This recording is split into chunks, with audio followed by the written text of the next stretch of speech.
இப்போ நான் ஒரு சிறுதானிய அடை செய்யலான்னு ஒரு ஐடியா பண்ணியிருக்கேங்க.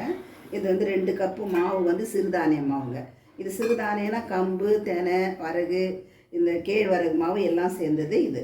இதுக்கு வந்து தேவையான பொருட்கள் வந்து இந்த இது வெங்காயம் ஒரு பெரிய வெங்காயம் ஒரு சின்ன சின்னதாக பொடிசாக அரைஞ்சிட்டோங்க. 2 பச்சை மிளகாய் பொடிசாக இருக்குது.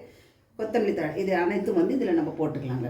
இதை போட்டு எல்லாத்தையுமே ஒன்றா போட்டு நல்லா மிக்ஸ் பண்ணிக்கணும். மிக்ஸ் பண்ணி ஒரு 1/2 ஸ்பூன் வந்து சால்ட்டு போட்டிருக்கு இதுலேயே. எல்லாம் போட்டு தண்ணி போட்டு இப்போ நம்ம பிசைஞ்சு இதை செய்ய போகிறோம். இது வந்து ஈவினிங் வந்து ஸ்நாக்ஸாக கூட நம்ம செஞ்சு சாப்பிட்லாம். மிகவும் ஸ்ட்ரென்த்தானது. சரிங்களா? இப்போ இதை நான் பிசைய போகிறேன். இது மிகவும் ரொம்ப ஹெல்த்தியான ஃபுட்டுங்க. குழந்தைங்க முதற்கொண்டு பெரியவங்க வரைக்கும் இதை நல்லா சாப்பிடலாம். இதில் வந்து கேழ்வரகுலாம் நிறைய சேர்ந்துருக்கு. இதில் அயன் சத்து இருக்குது. கொழுப்பு கரைக்கக்கூடிய பொருள் அனைத்தும் இருக்குது. கொழுப்பு சத்தெல்லாம் கரைஞ்சிருங்க. இது எதுவும் பிரச்சனை இல்லை. ஜீரணம் ஆகக்கூடிய பொருள் பெரியவங்க முதற்கொண்டு சின்னவங்க சாப்பிடலாம். ஈவினிங் ஸ்நாக்ஸாகவும் சேர்ந்து சாப்பிட்லாம். இந்த மாதிரி நீங்கள் அடிக்கடி மார்னிங் பிரேக்ஃபாஸ்ட்டாகவும் இதை நீங்கள் யூஸ் பண்ணிக்கலாம். சரிங்களா? இப்போ இதை நான் செய்யட்டுங்களா? இது இப்போ மாவு பிசைஞ்சு நான் ரெடி பண்ண போகிறேங்க. இப்போ இந்த மாவை நான் நல்லா பிசைஞ்சு உருட்டி வச்சுட்டு இருந்தாங்க. இதை இப்போ நான் தட்டி வந்து ரெடி பண்ண போகிறேன். இப்போ இது ஒரு நல்ல மெலிசாக இந்த நம்ம வந்து பிளாஸ்டிக் கவர்லேயும் போடலாம். இல்லை அந்த எண்ணெய் இங்கே வாங்கி வேஸ்ட் ஆகுது. அது வேஸ்ட் ஆகாத நம்ம இதுமாதிரி கட் பண்ணி இதில் வச்சு போட்டு நல்லா மெலிசாக தட்டிடணுங்க. ஒவ்வொன்றா தட்டி அதில் நம்ம வரிசையாக அடிக்கலாம். இவங்க இவ்வளோ அழகாக இருக்குது. இதை நம்ம கையிலே தட்டிக்கலாம். உருட்டணும்னு அவசியம் இல்லை. இது மிகவும் நல்லா இருக்குங்க. டேஸ்ட்டாக இருக்கும். இவ்வளோதான். இதை அப்படியே வந்து இதில் நம்ம இப்படி போட்டுக்கலாம். இப்போ நான் கேஸ் ஸ்டவ்வை பற்ற வைக்க போகிறேங்க. அதில் வந்து தவா வச்சிடலாங்க. தவா நல்லா சூடான பிறகு நல்லா சூடாகட்டுங்க. இது வந்து இந்த கவர் வந்து இந்த எண்ணெய் பாக்கெட் வாங்கிட்டு வரணும். அதனுடைய கவர் கூட நம்ம பயன்படுத்திக்கலாம். இல்லை எக்ஸ்ட்ரா பிளாஸ்டிக் கவர் இருந்தாலும் இதை நம்ம தட்டி வச்சுக்கிட்டா நல்லா ஷேப் நல்லா வருங்க. அதனால நம்ம இதை வந்து நம்ம தட்டி வச்சுக்கலாம் பாருங்கள். இது இந்த தவா நல்லா சூடாகட்டுங்க. சூடானால் தான். இல்லைன்னா சூடாகலைன்னா இந்த மாவு வந்து இதில் ஒட்டிக்கும். இது ரொம்ப ஸ்ட்ரென்த்தான ஒரு மாவுங்க. எல்லா தானியமும் சேர்ந்தது. 5 வகை தானியம் சேர்ந்தது. சிறுதானியமுடைய அடைன்னு சொல்லுவாங்க. இது வந்து எல்லாமே சேர்ந்துருக்கு.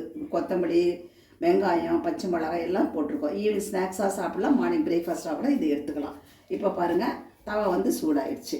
இதை வந்து இது மேலே வந்து நம்ம இப்படி போட்டுடலாம். இப்படி போட்டுட்டு மெதுவாக மேசை தட்டிக்கிட்டே இருக்கலாங்க. ஏன்னா நல்லா மெலிசாக வருங்க. அடை எப்பவுமே வந்து நம்ம கையில் கொஞ்சம் மெதுவாக தட்டிக்கிட்டே இருக்கணும் பாருங்கள். வேகிற வரைக்கும் இதை பார்த்துக்கிட்டே இருக்கணும். இதை வந்து நம்ம இப்படி திருப்பி போடணும்.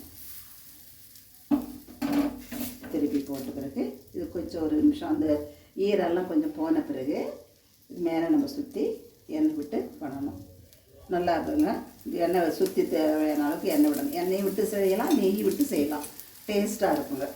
சாப்பிட்றதுக்கு நல்ல சுவையாக இருக்குங்க. மீன் சாப்பிடும்போது இந்த வெங்காயம், இந்த கொத்தமல்லி தழை இதெல்லாம் வந்து வாயில் கடிப்படும் போது சாப்பிட்றதுக்கு நல்லா டேஸ்ட்டாக இருக்கும். ரொம்ப ஹெல்த்தியானதுங்க. இதில் நிறைய விட்டமின்ஸ் கூட இருக்குதுங்க. கேழ்வரகுலாம் சேர்த்துருக்குறேன் இல்லைங்களா? அது அயனு, இந்த சிறுதானியம் எல்லா வகை சேர்ந்தது இது. இது ஈவினிங் ஸ்நாக்ஸாக பிள்ளைங்க வெளியில் விளையாடிட்டு வர்றதுக்கு பெரியவங்க மேற்கொண்டு எல்லாமே சாப்பிட்லாம் பாருங்கள். இது நல்ல செவரை வெந்துக்கிட்டே இருக்கணும்.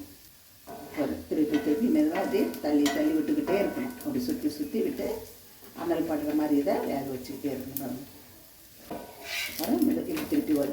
திருப்பி போட்டு வேக வச்சுக்கிட்டே இருக்கணும் பாருங்கள். கலர் நல்லா மாறுது பாருங்கள்.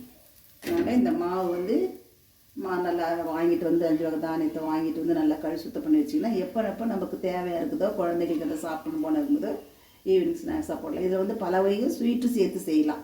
வெள்ளை பாகு எடுத்து இந்த மாவில் விட்டு கரைச்சி ஸ்வீட்டாகவும் செய்யலாம். அது பணியார் மாதிரியும் செய்யலாம். இது வந்து ரொம்ப நல்லது. எல்லா வகை தானியமும் சேர்ந்தது. அதனால் உடம்புக்கும் ஹெல்த்தி. ஃபேட் இருந்தால் கூட அது கரைக்கிறதுக்கு இதுக்கு முடியும்னாங்க. தட்டு எடுத்து இதை நம்ம வச்சுக்கலாம். இது 5 வகை செஞ்ச தானிய அடைங்க. இது வந்து கம்பு, தினை, அந்த சிவப்பு அரிசி, கேழ்வரகு மாவு எல்லாம் சேர்ந்து செஞ்ச அது இதுங்க. நீங்களும் இதே மாதிரி செஞ்சு சாப்பிட்டு பாருங்கள். மிக சுவையாக இருக்கும். ஈவினிங் பிரேக்ஃபாஸ்ட்டு மாதிரி இருக்கும். நீங்களும் இது விரும்புவீங்க. சப்ஸ்கிரைப் பண்ணுங்கள், லைக் பண்ணுங்கள். தேங்க்யூ ஃபார் வாட்சிங். நெக்ஸ்ட் வீடியோவில் போடலாம். இதுக்கு தொட்டுக்கு வந்து குருமா இருக்குது பாருங்கள். பட்டாணி, உருளைக்கிழங்கு போட்டால் குருமா இருக்குதுங்க. இதே மாதிரி நீங்கள் செஞ்சு சாப்பிட்டு பாருங்கள். திரும்ப அடுத்த நெக்ஸ்ட் வீடியோவில் நம்ம சந்திப்போம்.